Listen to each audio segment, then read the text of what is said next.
जहां के इंसाफ की खास मुलाकात में हमारे साथ कांग्रेस प्रेसिडेंट नाना पटोले जी है। नाना पटोले जी से हम जानेंगे कि किस तरह से जो माहौल है मराठा आरक्षण के मामले में, जो तशद्दुद की वारदात होगी रियासत भर में, मुस्लिम रिजर्वेशन का मामला एकदम ठंडे बस्ते में है। आपने जो कांग्रेस की जब सरकार थी तो मुस्लिम रिजर्वेशन दिया गया था, लेकिन अब जो है पूरी तरह से उसे नज़रअंदाज किया जा रहा है, तो इस पर क्या कहना आपका? हमारे सदर, हमारे नेता राहुल गांधी जी ने जो सेंसस की बात रखी है, उसी में ये सब बातों का, आरक्षण का मामला सामने आने वाला है। क्योंकि हमारा जो सेंसस होगा, जो जातीय जनगणना होगी, उसमें आर्थिक और शैक्षणिक ये पूरा सर्वे किया जाएगा। जो समाज शैक्षणिक और आर्थिक मजबूत है, वही समाज मजबूत होता है।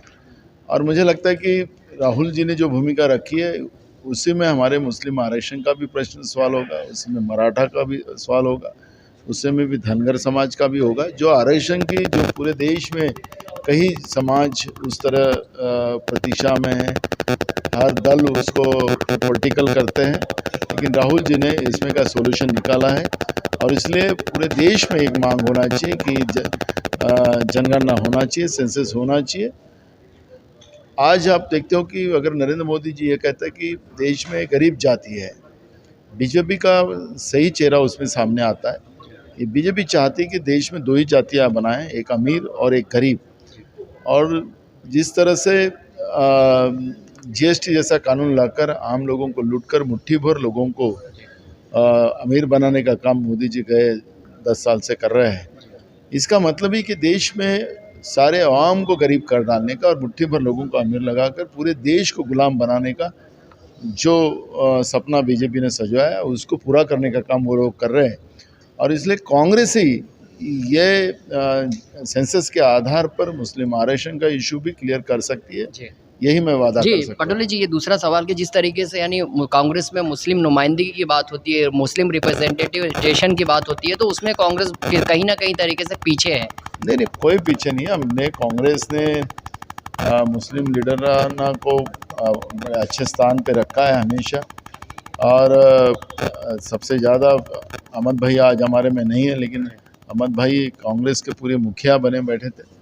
और आज भी कई लीडरशिप हमारे पास कांग्रेस के पास है, लेकिन बीजेपी को उल्टा आपने देखा तो आज के अल्पसंख्यक मंत्रालय भी वहाँ पर हिंदू आदमी चलाता है।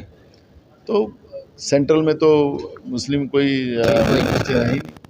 इसका मतलब है कि बीजेपी मुस्लिम लीडरशिप को मौका ही नहीं देती, मुस्लिम की गुस्सा करती है, स्पष्ट हो चुका है। सिर्फ मुस्लिम को वोट के लिए कैसे यूज़ करने का उसका प्लान बीजेपी बना रही है, लेकिन मुस्लिम इनके झांझे में नहीं जाएंगे। और इस बार देश की संविधानिक ग्राम पंचायत में रिजल्ट कुछ बड़ा है, अच्छे नताइज आए हैं कांग्रेस के, उस बारे में क्या कहेंगे? बिल्कुल, अभी महंगाई, बेरोजगारी और किसान का इशू हमारे सबके सामने है। और बीजेपी महंगाई कृत्रिम बढ़ाते जा रही है, किसान विरोधी है। और आज बेरोजगारी, हमारे देश का जो बेरोजगारी का आंकड़ा हम देखेंगे तो दुनिया का सबसे ज़्यादा आंकड़ा हमारे देश का है। तो इसलिए जनता में बीजेपी के बारे में गुस्सा है। जो सपना नरेंद्र मोदी ने और बीजेपी ने दिखाया था, वो सपना जनता का चूर हो चुका है। और बीजेपी सब उल्टा कर रही है, और जिससे देश तबाह हो रहा है, देश के देश चला रहा है, और लोगों में गुस्सा है। और इसलिए कांग्रेस को कांग्रेस ही एक देश को न्याय दे सकती है, ये भूमिका लोगों के बीच में। ये थे नाना पटोले जी, जो बता रहे थे कि जिस तरीके से महंगाई और बेरोजगारी का मामला है, कांग्रेस को जो है दोबारा अवाम इक़्तिदार में लाएगी। जहां का इंसाफ की खास रिपोर्ट।